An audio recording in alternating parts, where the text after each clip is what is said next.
Bonjour. Donc nous allons vous parler de l'âge d'or de la dispute. Non pas la dispute conjugale, mais la dispute intellectuelle. L'âge d'or de la disputatio, en fait, qui était une question disputée au Moyen-Âge, qui était à la fois une méthode pédagogique, un genre littéraire, avec des confrontations d'arguments et qui se déroulaient à l'université, qui était le lieu de la production et de la transmission du savoir, et qui se déroulait entre maîtres et étudiants. Il y avait plusieurs sortes, différentes formes aussi de disputatio, certaines aussi entre maîtres, d'autres entre étudiants. Et pour revenir sur ces sources, en fait, sur les sources de cet âge d'or et puis sur les différentes formes de la dispute, nous avons l'honneur d'avoir parmi nous Alain de Libera, donc philosophe de cette époque médiévale, professeur émérite au Collège de France, chaire qui était occupée par Gilson, par Étienne Gilson, des années 30 aux années 50. Et puis Alain de Libera l'occupe depuis 2013. C'est vous dire qu'il y a eu un vide entre 2050 et 2013. Et moi-même, d'ailleurs, dans mon parcours de philosophe, je me rappelle que j'ai étudié l'Antiquité, puis hop, on sautait quasiment directement à la philosophie moderne. Et c'est que très, très tardivement que je me suis retournée et que j'ai découvert la philosophie, les richesses de la philosophie médiévale. Donc Alain de Libera va nous faire une sorte de panorama de cet âge d'or-là de la disputatio.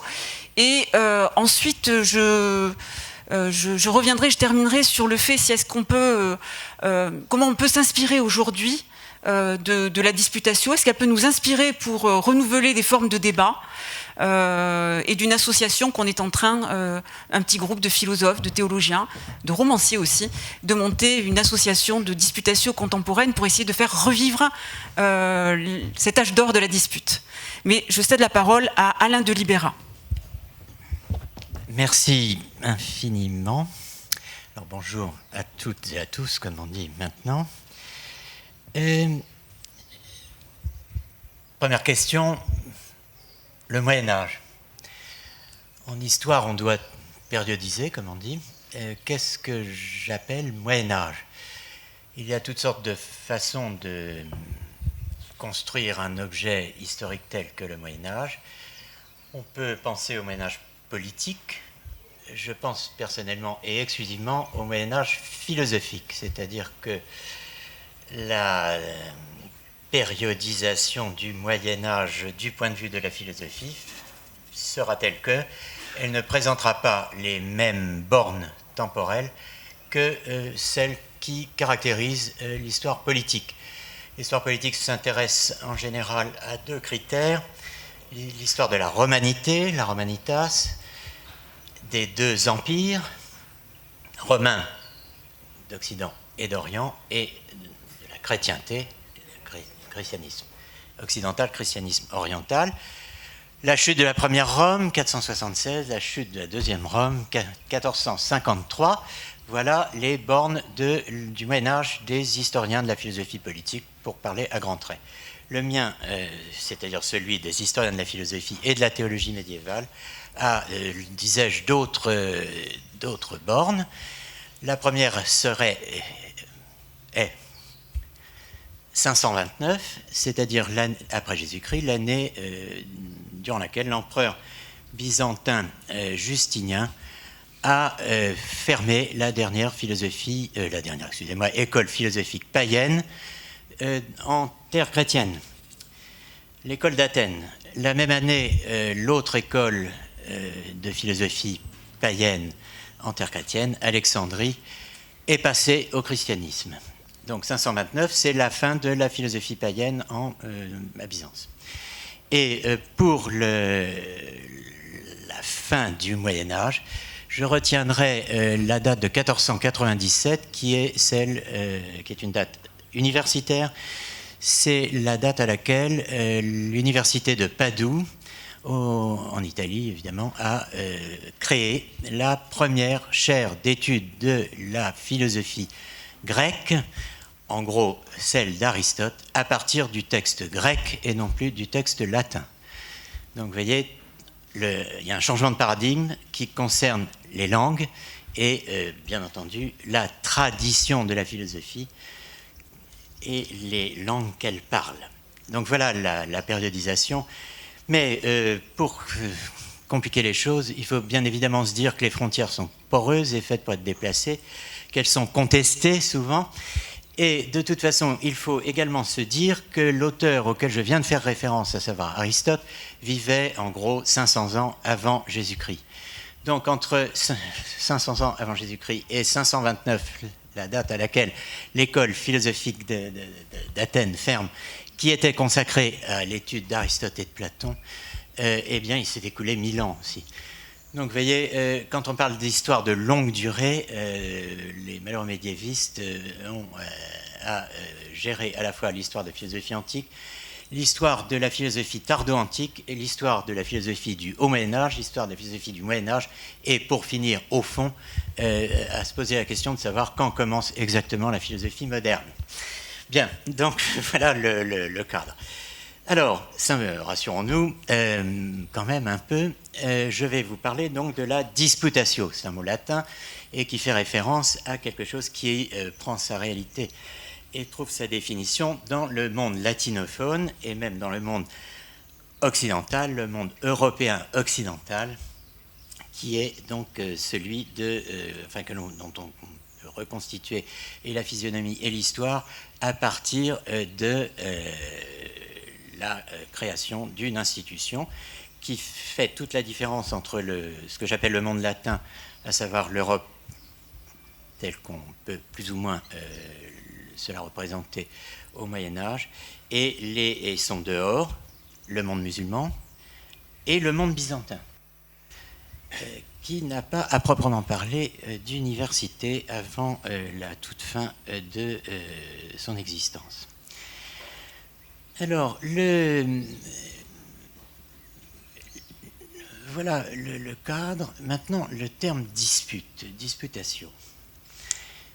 Ne nous attendons pas à retrouver sous l'appellation disputatio un débat public entre deux adversaires, ni une joute verbale entre deux adversaires devant un public qui, au fond, sanctionne les débats par la déclaration disons par l'appréciation d'un vainqueur et d'un vaincu. Il a existé des disputes, des joutes, des discussions de ce genre, c'est-à-dire deux monologues opposés. Il y en a de célèbres, il y en a aussi qui ont revêtu un caractère effectivement, disons, les rapprochant de la dispute, au point que on les désigne parfois sous le nom de controverse, parfois sous le nom de dispute.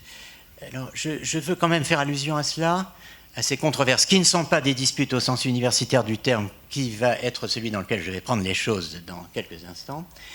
Il y a des controverses de ce genre en dehors du monde chrétien, et dans le monde chrétien, mais en dehors de l'université. Une célèbre controverse a eu lieu au IXe siècle à Bagdad, entre un grammairien musulman et un logicien aristotélicien, chrétien, nestorien, qui s'appelait Matta, sur la supériorité de la grammaire sur la logique ou de la logique sur la grammaire. La grammaire étant considérée comme une science religieuse dans la terminologie musulmane parce qu'elle a trait à la langue de la révélation. Alors que la logique n'y a pas trait. La logique parle grec et donc lors de cette controverse, Shirafi va prendre le meilleur sur Matta en le coinçant sur une faute de logique qu'on trouve analysée dans Henri Wallon et la psychologie du développement de l'enfant. J'ai trois frères,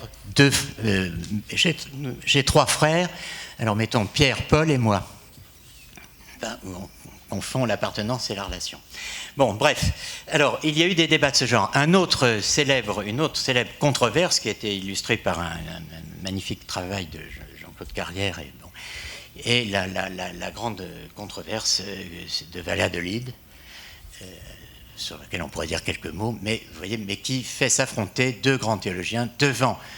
Là, c'était elle avait été organisée par Charles Quint sous le pontificat de Jules III. Pour savoir au fond comment on devait traiter et parler de la manière dont devaient se faire les conquêtes du Nouveau Monde. Alors, moi, je ne vous parle pas du tout de cela. Je vous parle de la disputatio universitaire. Qu'est-ce que la disputatio? C'est une méthode d'enseignement qui est liée à une institution qui est née elle-même au tournant du XIIe au XIIIe siècle. Une méthode d'enseignement qui devient, et c'est ce qui fait son intérêt, une méthode de recherche. Très rapidement. Donc, et pour commencer, la dispute que je vais appeler scolastique n'est pas un duel entre deux opposants, mais la discussion d'une question au moyen d'instruments dialectiques qui se déroulent entre des protagonistes particuliers qui sont le maître et ses étudiants, ou entre plusieurs maîtres et étudiants. Je prendrai comme référence principale l'Université de Paris, car c'est le modèle qui s'est diffusé en Europe à partir de l'année 1200. Si vous voulez quelques détails là-dessus, je vais me permettre de faire une allusion à un petit travail que j'ai publié il y a quelques années, dans l'histoire mondiale de la France, dirigé par Patrick Boucheron.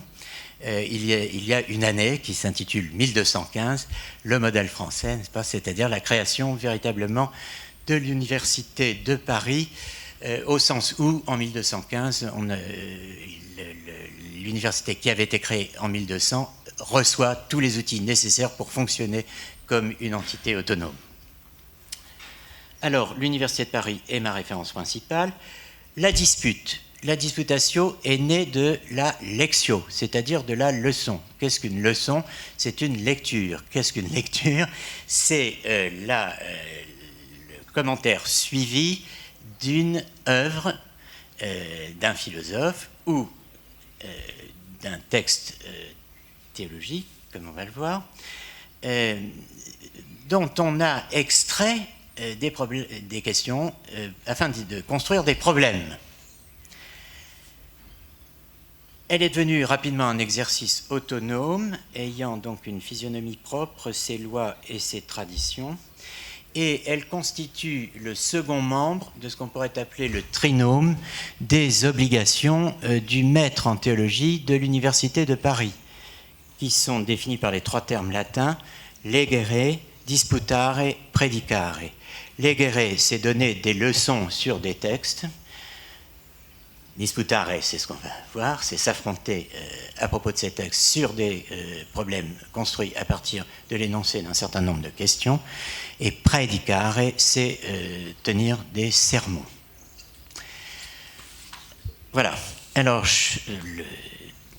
cela posé, il faut maintenant distinguer dans l'Université de Paris, et c'est ce qui fait son intérêt, son articulation et son organisation. L'Université de Paris est une université où on enseigne les arts, comme on dit, et la théologie. Pour devenir maître en théologie, on doit étudier pendant 10 années, les arts. Au terme de quoi, on est autorisé à entamer des études de théologie. Ces études de théologie durent 15 ans. Donc la formation d'un maître en théologie de l'Université de Paris à partir des années 1200 nécessite 25 ans. Donc vous voyez, là aussi, on est sur la durée longue. 25 ans pour former un maître en théologie, 10 ans d'art, 15 de théologie. aussi bien l'enseignement des arts que l'enseignement de la théologie est marqué par la pratique massive de ce qu'on appelle la dispute. Alors, on parlera, si vous voulez, peut-être dans des questions, de ce qui se passe à la faculté des arts. J'ai décidé, pour plus de clarté et peut-être aussi pour ne pas perdre trop de temps, de parler de ce qui se passe en théologie. Il y a 3 sortes de protagonistes dans une dispute de la faculté de théologie de Paris à partir du XIIIe siècle et pour une période de plusieurs siècles. En fait, cette institution, la dispute, aura eu une vie très longue. Il y a les étudiants en formation, ce qu'on appelle donc les bacheliers et qui eux-mêmes se répartissent selon une certaine hiérarchie qui correspond à leur progression dans le cycle d'études. Un bachelier qu'on va appeler le cursor, le curseur. Bon, c'est le débutant. Ce débutant est quand même quelqu'un qui a derrière lui 10 années d'études de philosophie, de logique à l'université. Donc il débute là comme bachelier curseur. Qu'est-ce que ça veut dire? Ça veut dire que pendant 2 ans, il va être autorisé, et même il lui sera requis, de lire cursivement 2 livres de la Bible par an, c'est-à-dire de les expliquer pour des étudiants ou de les expliquer devant d'autres bacheliers sous la responsabilité d'un maître. Après quoi, évidemment, vous allez me dire, mais oui, la dispute. Eh bien, le curseur doit satisfaire un certain nombre d'obligations dans le cadre de sa formation. Il ne peut pas simplement se contenter de lire la Bible, il doit aussi participer à des disputes. Alors, comme c'est un débutant, il va tenir dans une dispute, quelle qu'elle soit, une dispute à la structure suivante. On définit un cas, pose un cas, une situation, on énonce une thèse, on va la tester avec des arguments pour et contre. Celui qui est chargé de présenter, de faire le premier balayage est un étudiant débutant qui présente des arguments pour et contre. Mais assez souvent, on va lui demander simplement de s'opposer à la réponse positive qui serait donnée à la question. Donc c'est l'opponens.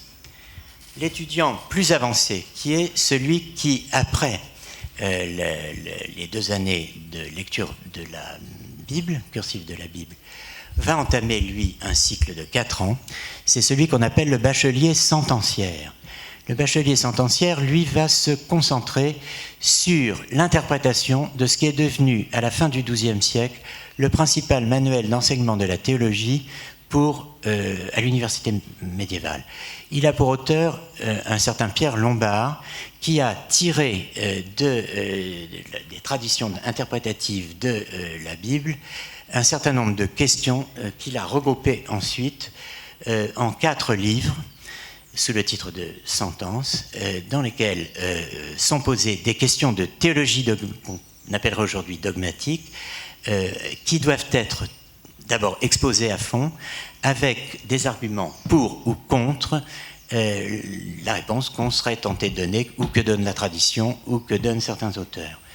Ces arguments sont répartis de la manière suivante. Il y a les arguments qu'on appelle les auctoritates, qui ne sont pas des arguments d'autorité, mais qui sont des autorités faisant autorité, si je puis dire, c'est-à-dire des citations. On a un duel de citations, au départ, pour-contre. L'idéal est d'avoir des citations pour données et des citations contre données par le même auteur. La formule que donne Pierre Abélard, qui est un de ceux qui participent à l'élaboration de ce qui va devenir effectivement cette méthode scolastique au XIIe siècle, c'est l'époque que nous trouvons là, dans cette collégiale qui est du XIIe, il intitule son ouvrage Sic et non, oui et non. Il faut des auctoritates qui ne soient pas seulement diversa, différentes, mais adversa, mais opposées. Donc un auteur est quelqu'un qui fait autorité, certes, mais dont on peut tirer des arguments pour et contre. Donc dire ah bah oui, Aristote a dit que, Aristoteles dixit, ça, bon, ça c'est Molière, mais ça n'est pas le Moyen Âge. Donc après ces auctoritates, il y a les rationes, les arguments. Donc le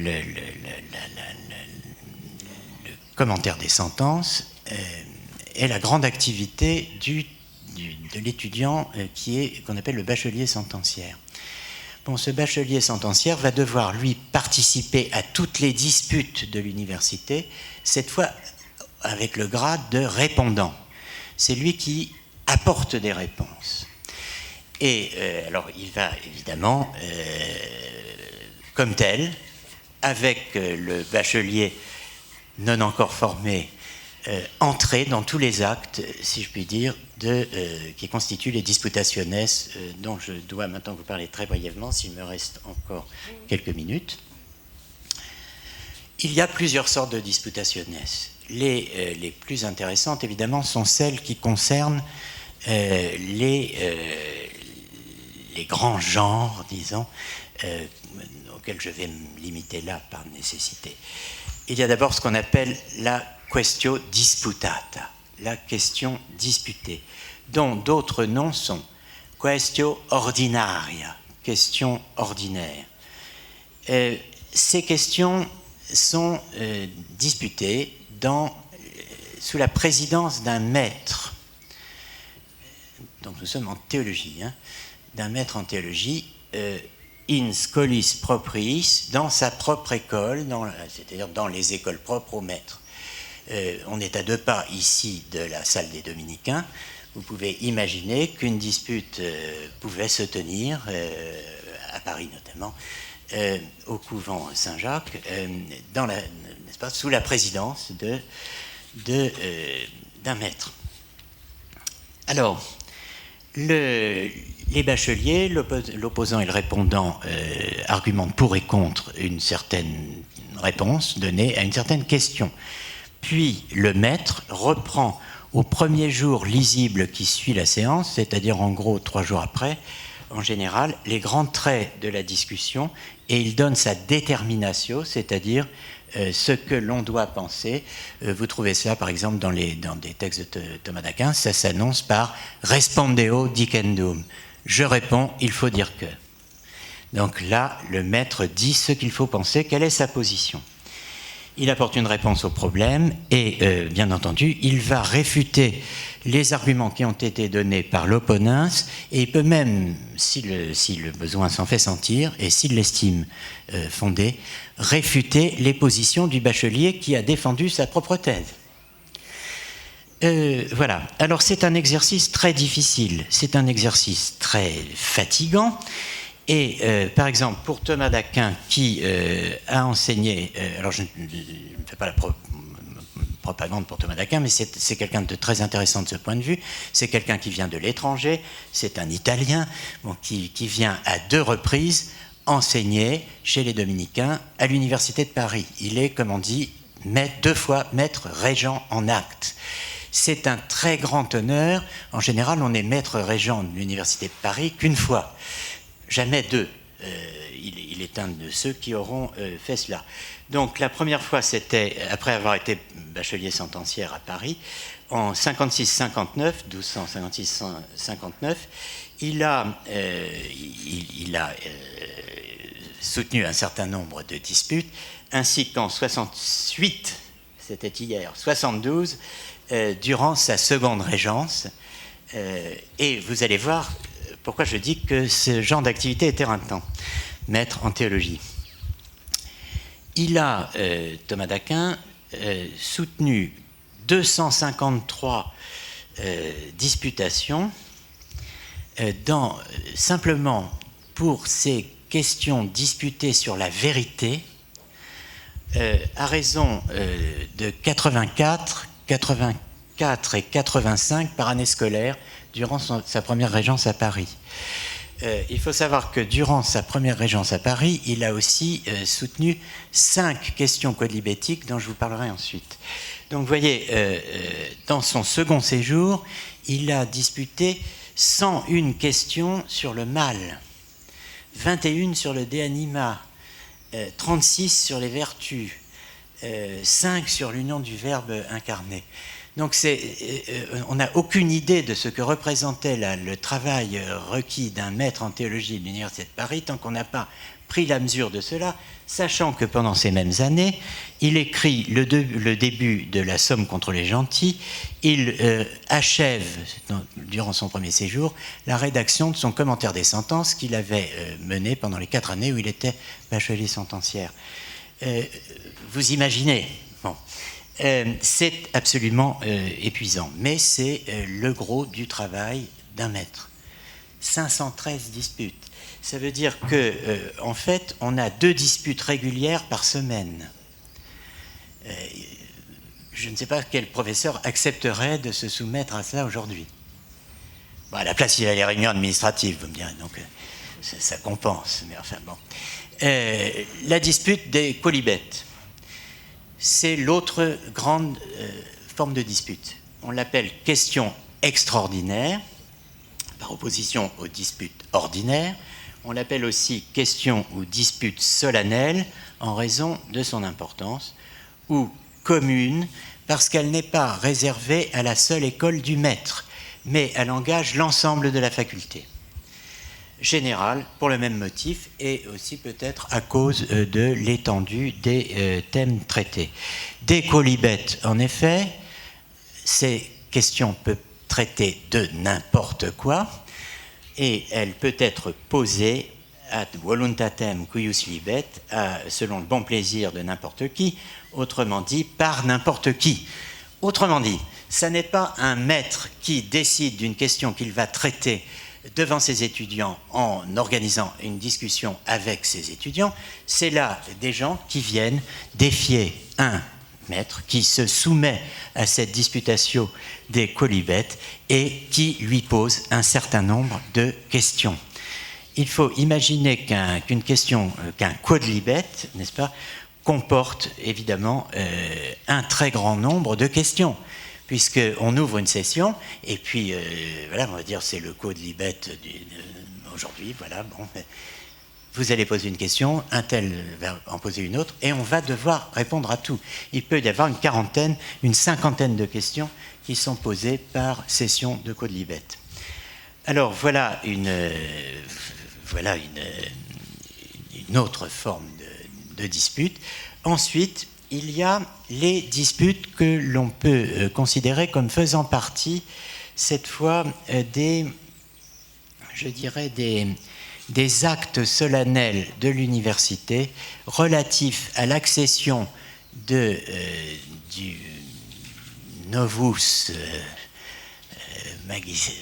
magister à la maîtrise, en théologie proprement dite. Ce sont des actes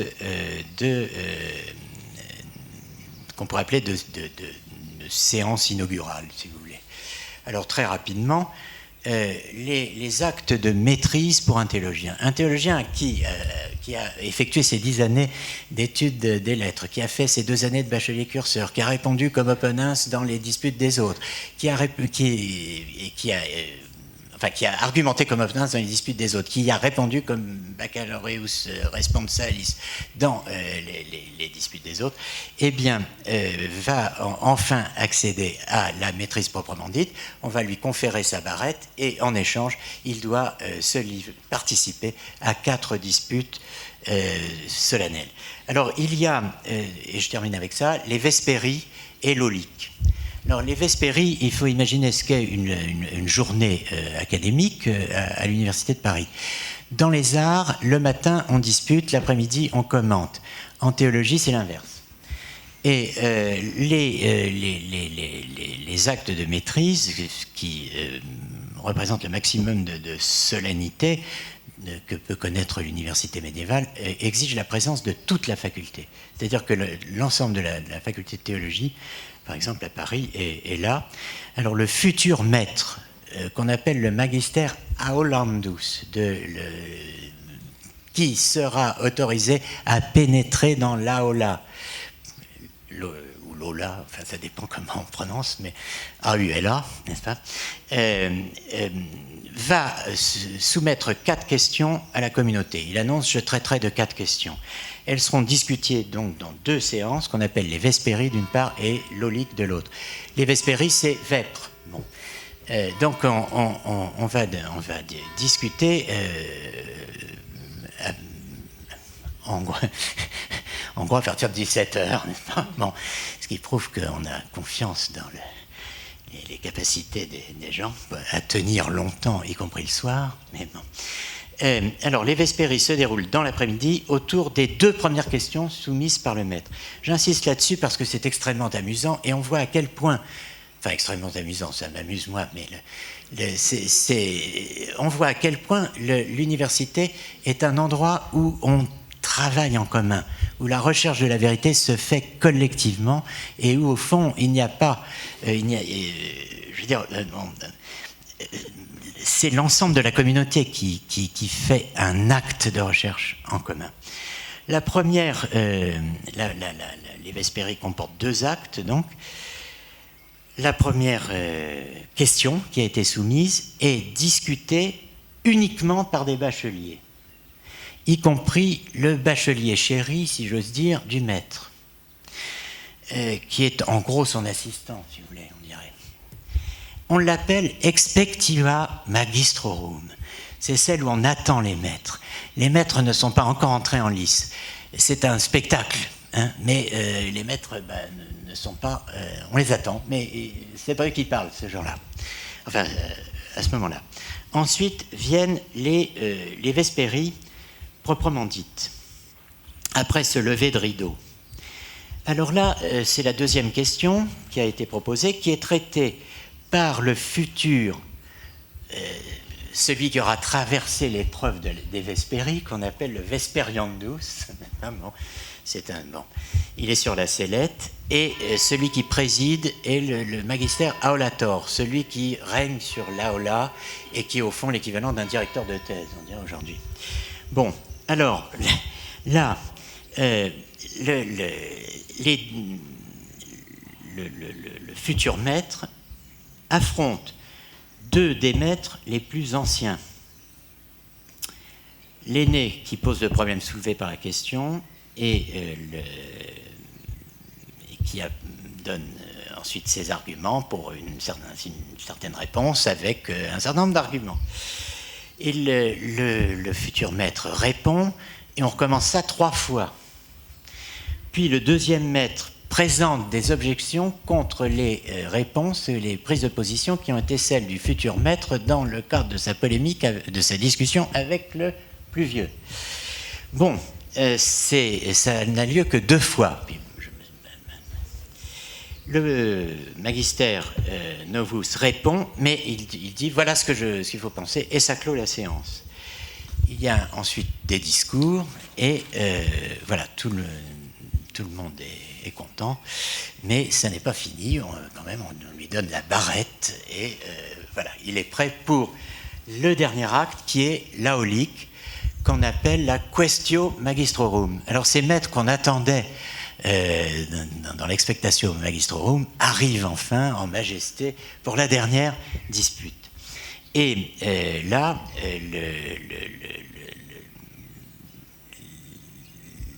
disons, il y a une gradation qui se fait. Le maître doit affronter son propre directeur de thèse, l'aulator, puis le prieur de l'ordre cyrénaïen ou le chancelier de l'université. Mais la vedette, c'est le bachelier qui, au fond, argumente pour lui jusqu'à ce que ça s'arrête. Et quand ça s'arrête, eh bien, on a... les maîtres ont argumenté par paire, enfin je vous passe les détails, mais un des plus vieux contre un des plus jeunes, puis 2 moins jeunes contre... Bon, enfin, etc. On mobilise tout le monde sur des critères d'âge, d'ancienneté et de hiérarchie. Et enfin, bon, bref, après tout cela, le maître a 3 jours pour préparer sa réponse à l'ensemble. Parce que ce qui s'est passé dans les 4 choses pendant ces jours, il doit y répondre une bonne fois. Et c'est ce qu'on appelle la resonte, la disputatio resumta.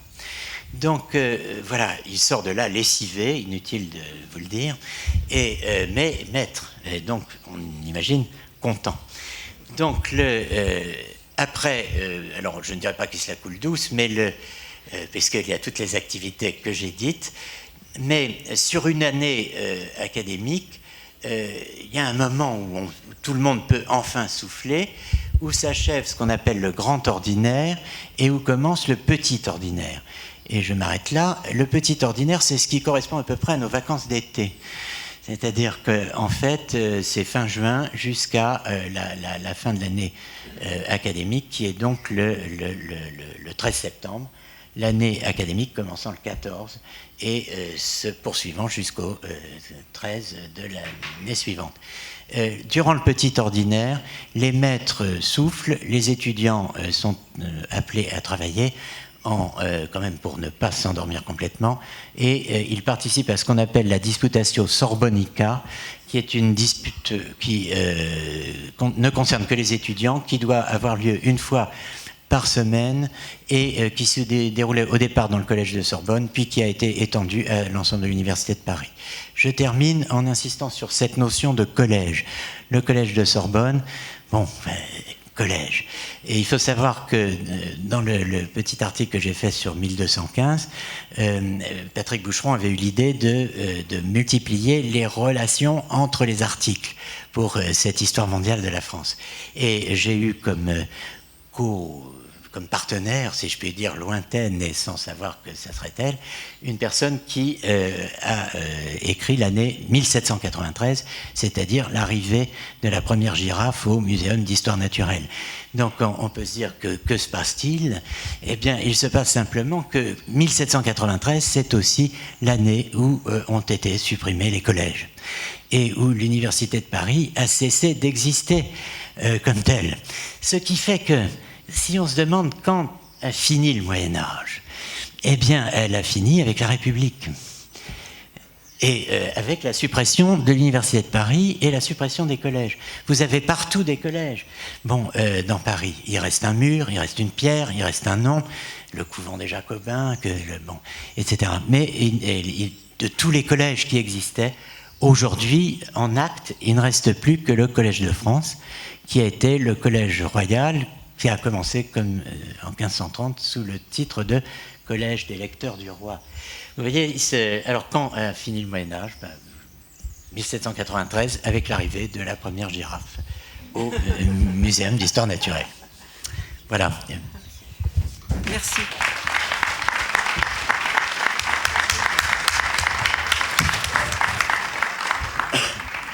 Merci beaucoup, Alain de Libera, pour cette présentation des sources et puis des différentes formes en fait de disputatio, parce qu'on voit la richesse en fait.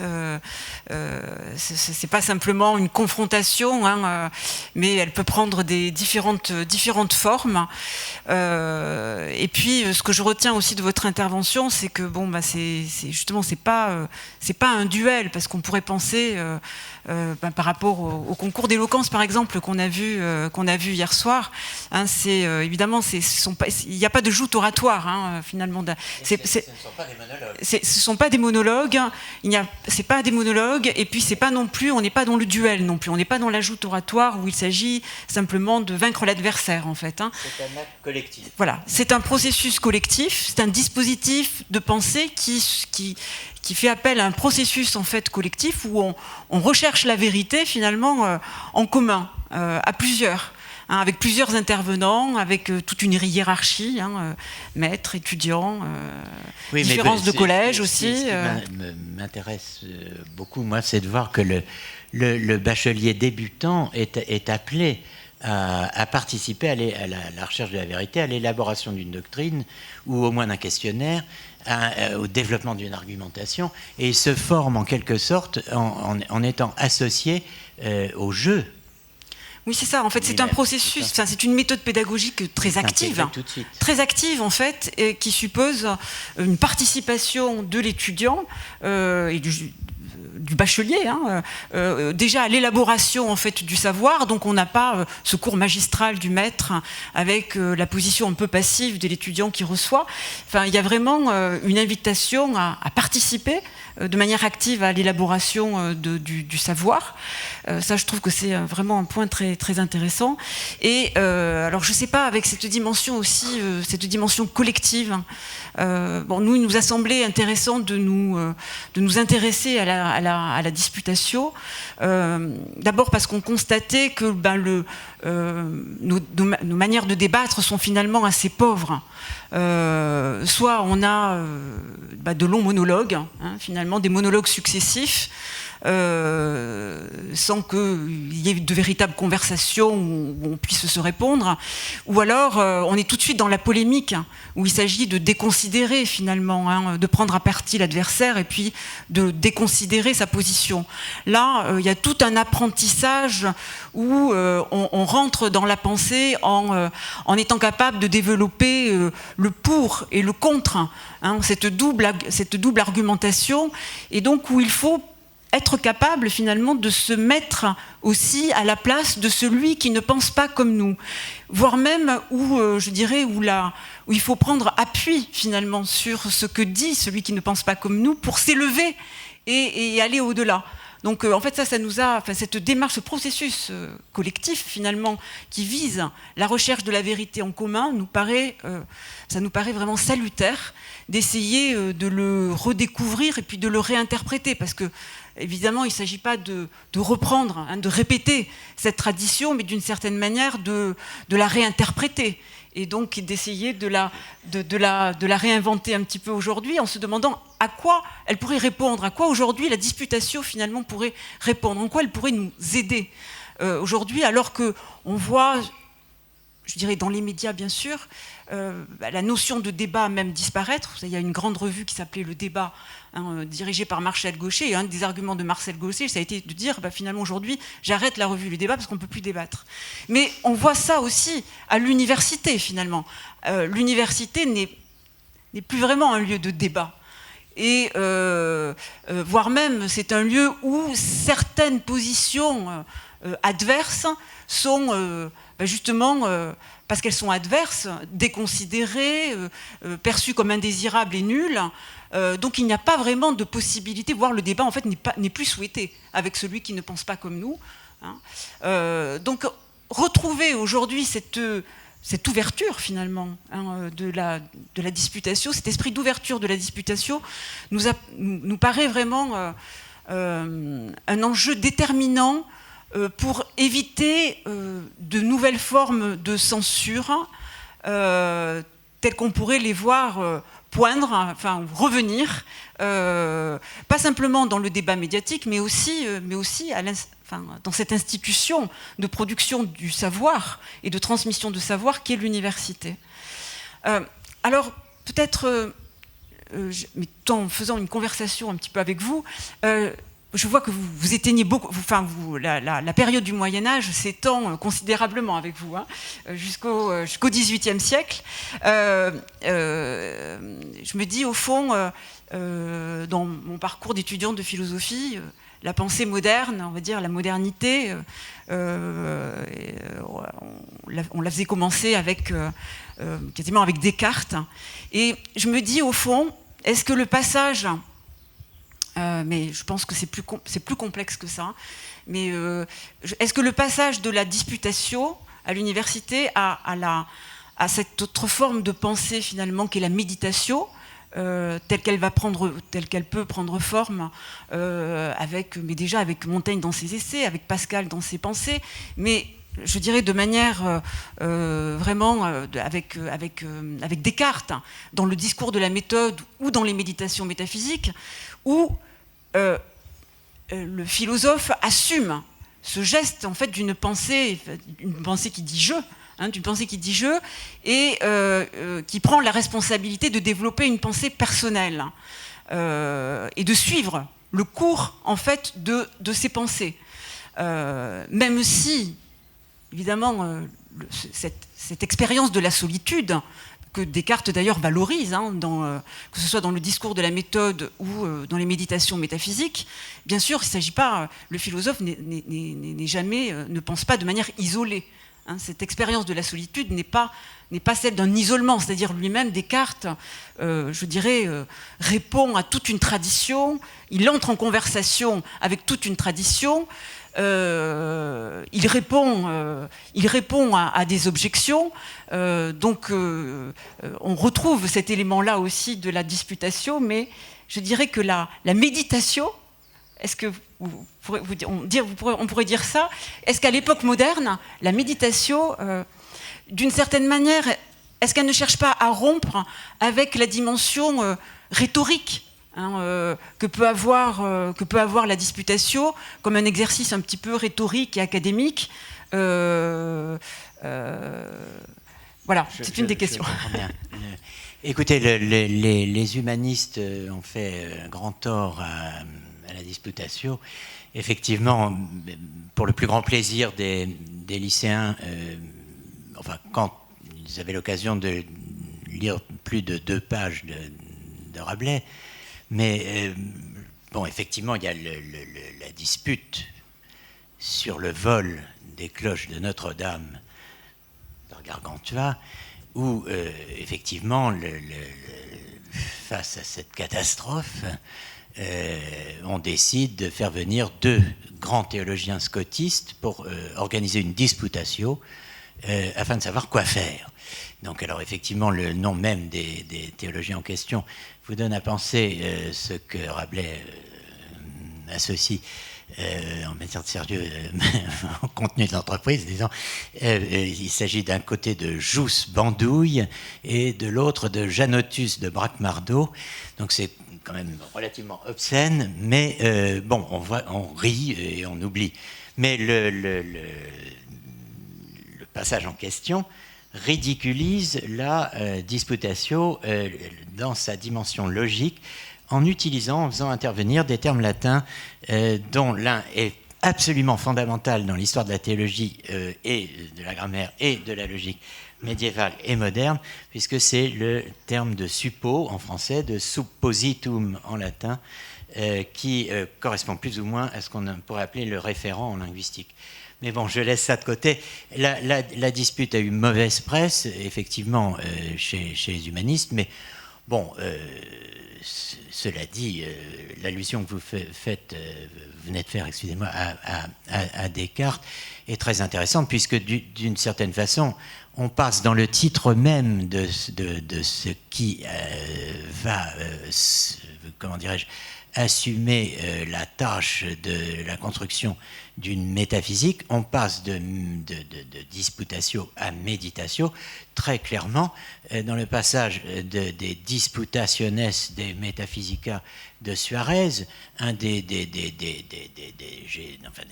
grands jésuites espagnols dont les œuvres étaient enseignées à la flèche, n'est-ce pas, à Meditationes de Prima Philosophia de Descartes.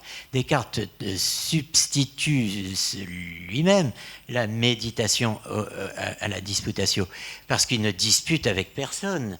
Mais néanmoins, il écrit, il y a une lettre dédicatoire de ses méditations aux théologiens de Sorbonne, dans lesquelles il dit, écoutez, attention, il y a 2 questions importantes, Dieu et l'immortalité de l'âme. J'y réponds. Les autres, non. Moi, oui. Donc, soyez bienveillants. Mais surtout, la disputatio est loin d'en avoir fini, ou plus exactement, on est loin d'en avoir fini avec la disputatio à l'époque de Descartes, puisque Descartes est attaqué aux Pays-Bas par l'intermédiaire de son élève Régius de Roy ou le roi, dans ce qu'on a appelé la querelle d'Utrecht, où les théologiens calvinistes aristotéliciens de l'université d'Utrecht, dans leur disputation, s'en prennent aux thèses de Descartes. Et donc, vous voyez, Descartes n'est pas là, mais il y a un changement de paradigme. Et lui s'en sort. Il s'en sort en n'y allant pas. si j'ose dire. Il s'en sort en n'y entrant pas. Bon. Il y laisse entrer Régius, son disciple, et puis finalement, heureusement, il va ailleurs, Descartes, et d'ailleurs, il se fâche avec Régius. Il y a un changement de paradigme, vraiment, au moment où on passe de la disputatio à la méditation. Mais la méditation solitaire, elle a existé avant. Les confessions de Saint-Augustin, y a-t-il méditation plus poussée que cela sur le temps? Par exemple, rien n'a été pendant bien longtemps plus riche que les méditations d'Augustin sur le temps dans les confessions, lesquelles confessions sont une prière adressée à Dieu en même temps. Enfin, vous voyez, il y a des genres littéraires qui n'excluent rien de ce qui fait pour nous le prix de la réflexion collective, de la discussion, mais aussi de l'effort solitaire et de la méditation silencieuse, mais sous divers noms se cachent des formes que l'on peut, d'une certaine façon, réactiver quand même. Pour moi, il y a une continuité entre certaines pages d'Augustin et certaines pages des théologiens augustes. Ici, d'ailleurs, nous sommes chez des chanoines réguliers qui suivaient la règle d'Augustin et non pas celle de Saint-Benoît, les bénédictins ayant quitté l'endroit où nous sommes en ce moment. Vous voyez, donc il y a cela, vraiment. Mais alors, comment a-t-on écrit cette histoire ? Vous savez, c'est très intéressant de voir comment le Moyen-Âge est revenu un peu en histoire de la philosophie. Il est revenu avec Victor Cousin, c'est-à-dire celui qui a incarné un peu le juste milieu dans le système scolaire français.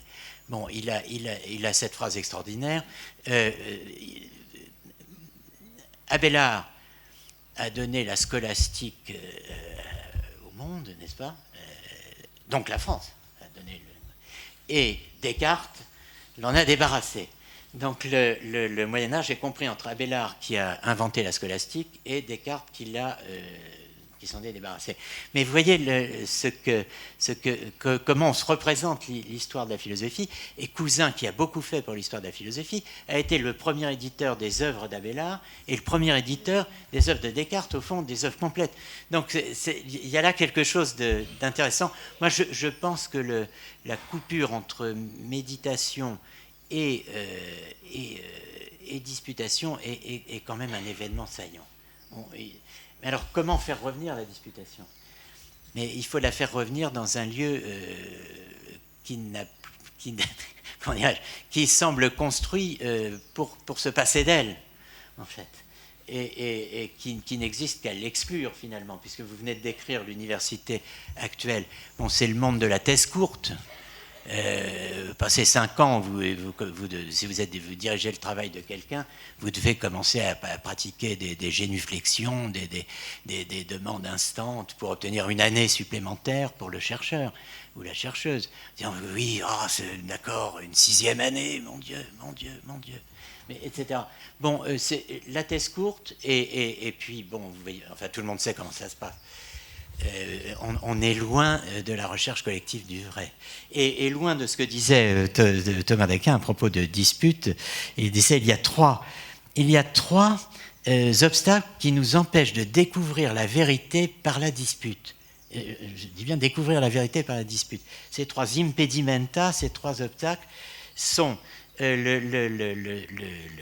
l'absence de désir d'entendre ce que l'adversaire a à dire. On ne veut pas l'écouter, ni même l'entendre. Bon. La réponse, dit-il, bruyante ou hautaine, c'est-à-dire qu'on fait beaucoup de bruit ou qu'on regarde de haut l'interlocuteur. Et puis enfin, le fait qu'on ne recherche pas la vérité, mais la gloire ou la vanité. Donc vous voyez, c'est... bon. Alors, les interventions qu'on peut faire... je ne veux pas me lancer là-dedans, mais enfin, comparons une soutenance de thèse aujourd'hui et ce qu'elle pouvait être au Moyen-Âge, mais regardons aussi ce que devient une thèse. Moi, je me souviens de l'époque où les éditeurs disaient « Oh, écoutez, monsieur, c'est pas un livre, ça, c'est une thèse. » Ou bien, alors, écoutez, monsieur, ça, c'est un livre, c'est pas une thèse. Bon. Il faut trouver la forme, quand même. et la forme doit être réinventée. Aujourd'hui, je pense qu'on en a vraiment besoin. Des formes d'écriture collective, des formes de recherche de la vérité en commun, appellent peut-être, mais ça nécessite de repenser l'université, sa fonction, son insertion dans le monde, son rapport à son dehors. Oui, c'est une démarche en fait de fond. Alors nous, de manière très modeste, c'est vrai, nous sommes une petite équipe en fait je terminerai là-dessus et puis après je vous laisserai poser quelques questions. Nous sommes une petite équipe de philosophes, de théologiens, de romanciers à avoir envie de faire revivre la disputatio à l'université, à la relancer. Et donc, alors modestement, parce qu'on a vu qu'il y avait des tas de formes en fait de disputatio, et donc il faut effectivement et qui demande aujourd'hui à être un petit peu réinterprété. Donc, et puis il y a des disputes qui sont extraordinaires, des moments qui sont des disputes extraordinaires, des moments plus ordinaires qui rythment l'année universitaire, mais qui la rythment quasiment en permanence, avec 2 fois par semaine. Alors nous, on va déjà commencer à essayer de nous refamiliariser, en fait c'est ça, se refamiliariser avec cet esprit de la disputatio autour d'un événement qui aura lieu au début de l'année 2022. Donc, ce sera une question disputée sur un thème que l'on a défini, ça sera le thème du vivant. Ça sera autour d'un maître, en l'occurrence d'une femme philosophe qui s'appelle Catherine Malabou. Et nous avons commencé à faire le premier travail avec elle qui est difficile en fait, et qui est de déterminer les questions finalement, les questions provocantes en fait, qui peuvent provoquer et permettre à une pensée de se développer dans son pour et dans son contre sous la forme d'argumentation complexe. Et en fait déjà ça a été toute une longue séance très très pleine d'émulation pour déterminer déjà les questions. Et autour de ces questions, il y aura des étudiants, il y aura une leçon du maître, et qui à l'issue de cette leçon, elle formulera des questions qu'elle proposera au groupe d'étudiants qui seront tirés au sort et qui devront s'affronter pour développer soit le pour, soit le contre de l'argumentation. Et avec cette idée, si vous voulez, que justement, il ne s'agit pas de clore le bec à l'adversaire, mais il s'agit d'écouter, de l'écouter. Écouter n'est pas quelque chose de facile, puisque écouter pour prendre appui finalement sur son argumentation, être capable de la reformuler, pour voir comment on peut s'élever et avancer ensemble. Je pense que ça, c'est une démarche, déjà, si on arrive à cela, c'est une démarche, je crois, qui serait salutaire aujourd'hui. À la fois, c'est une démarche salutaire du point de vue intellectuel, en fait, tout simplement, dans la recherche de la vérité, le fait de pouvoir de se mettre à la place de celui qui ne pense pas comme nous, de pouvoir mettre la pensée aussi en situation, et puis de pouvoir, je dirais aussi, accepter de participer à un travail où on ne cherche pas simplement à briller aux dépens des autres, mais à construire quelque chose en commun, voilà, du savoir en commun. Voilà. Et voilà, donc ce premier événement aura lieu en janvier 2022 à la Sorbonne, dans le grand amphithéâtre de la Sorbonne, puisque finalement on s'est dit que c'était là le berceau, là où la disputatio est aidée. Voilà. Le berceau, ça serait la rue du Foire à Paris, le foire ou le feur ou le foire, c'est-à-dire de la paille sur laquelle enseignaient les pauvres maîtres et écoutaient les pauvres étudiants de l'université de Paris, n'est-ce pas? La rue du Foire, si vous allez à Paris, vous cherchez près du Petit Pont, en face de Notre-Dame,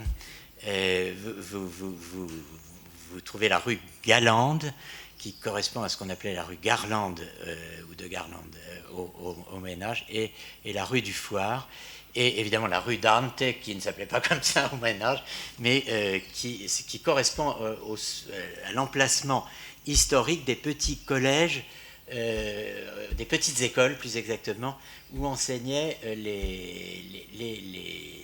les logiciens de Paris à la fin du XIIe siècle, dont le consortium et le rassemblement a donné lieu à la création de l'Universitas, l'université des maîtres et étudiants. L'université ne désigne pas un bâtiment, mais une communauté vivante de gens qui pensent ensemble, travaillent ensemble et vivaient ensemble aussi. N'oublions pas cela. C'est un monde qui... Alors bon, évidemment, il y a beaucoup de choses qui ont changé. Paris, c'était un endroit où l'université était organisée en nations, c'est-à-dire où les gens se regroupaient par origine. La nation anglaise, la nation normande, la nation picarde et la nation française, bon, etc. Mais toute l'Europe y confluait. Je trouve très, très, très belle l'idée que vous venez de présenter et la façon dont ça peut s'organiser. Je mettrai un petit quelque chose de... Enfin, bon, de plus peut-être, c'est-à-dire que les étudiants aient eu le temps de se préparer quand même. Voilà. Alors en fait, ils se prépareront. Il y aura des étudiants de différents niveaux, des bacheliers, enfin voilà, il y aura des bacheliers du lycée au sens moderne. Hein, il y aura voilà ils prépareront ça sur ce thème-là. Ils vont travailler des textes en fait avec leurs professeurs. Donc il y aura à la fois des lycéens, mais aussi des étudiants d'université et des étudiants de classe préparatoire. Donc il y aura des niveaux qui seront assez différents. Comme on dit, ça fait bouger énormément les choses. Qu'est-ce que ça fait bouger? D'abord, ça lève un certain nombre d'obstacles accumulés, mais levés relativement ces dernières années, entre ce qu'on appelait les grands établissements et l'université, d'une part. D'autre part, ça donne un sens à l'insertion de jeunes esprits, c'est-à-dire les bacheliers, dans le processus universitaire. Ensuite, ça leur donne un moyen de s'intégrer. Parce que franchement, la première année de fac, moi je me souviens de ma propre vie, on est déconcerté, on est perdu, enfin on se dit où suis-je, enfin bon. Aussi, là c'est très important, sur le plan de la guerre qui se déroule maintenant entre la vieille Europe et les États-Unis d'Amérique, enfin c'est ma vision, hein, personne n'est obligé de partager ça, mais quand même, la distinction entre ce qu'on appelle la philosophie analytique et la philosophie continentale peut être par là tout à fait dépassé, parce que l'exercice que vous proposez permet d'intégrer les deux au meilleur de leur tradition, puisque personnellement, je me suis opposé dans plusieurs textes à une série de textes écrits par un excellent philosophe d'ailleurs des États-Unis qui s'appelait Textual Deference, la déférence textuelle, qui était un texte anti-déridien, n'est-ce pas, et qui expliquait qu'il y avait deux sortes de philosophie dans le monde, d'enseignement de la philosophie dans le monde, un enseignement démocratique qui était celui de la tradition analytique, en gros du monde anglo-saxon et anglophone, où on discute et on échange des arguments sur une thèse. Et puis, la tradition continentale, particulièrement portée en France, en Italie et en Allemagne, où un enseignant conférencier monologue devant un auditoire passif.